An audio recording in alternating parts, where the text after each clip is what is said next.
Good day sa inyong lahat dyan. I-share ko lang po sa inyo yung experience ko sa paglilinis namin ng high seawater main suction or sea chest. Ito guys, ito yung ginagawa namin nila ni third engineer at Peter. Yung iba kasing ratings na wiper at oiler ay may ibang ginagawa, so kami na lang yung bumabanat dito. Ayan, masyadong marumi kasi medyo mahaba-haba yung time interval yung huling linis niyan. Sobrang basic kasi sa ibang mas priority pang ginagawa namin, kaya ayan. Nagtutulungan po kami dyan kasi kailangan matapos namin kahit sa loob ng 2 oras. Tatapusin namin yan. Medyo marumi-rumi kasi. Yan. Si third pala yung nag-aire. Ako yung nagpupunas. Saka si Peter. Siya yung ano dyan, lightsman. Ayan, ang saya-saya namin dyan guys habang nagtatrabaho. Ayan, nilalagyan namin ng konting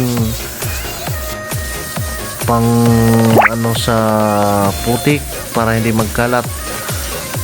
Yung tatawagin sa Bisaya ay trapal. Nairihan na namin ang husto. Marami kasing dumi na parang simento na. Yan, kailangan ng i-jet chisel niyan. Yan, ginagawa ko. Ako na lang bumabanat kasi may kanya-kanya kaming assignment. Isa lang kasi yung oiler namin, isang wiper, saka isang Peter. So kahit official ka sa aming barko, kailangan mo talagang mangangamay dyan. Yan, tiradas ko yan. Konting tiyaga lang kasi malapit nang uuwi. 5 days na lang kasi kami dyan, uuwi na kami. Nasa ano kami dyan, sa Egypt.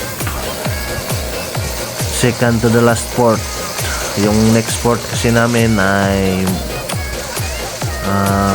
anong tawag mo yun, doon sa Gibraltar, Spain, UK, United Kingdom territory. Yan, shout out nga pala sa mga crew mga kasama ko sa CS Sonoma,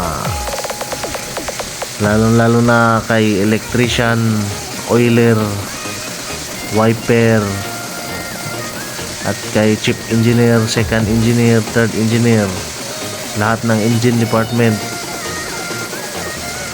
Yan, na-fast forward ko na lang para mabilis-bilis.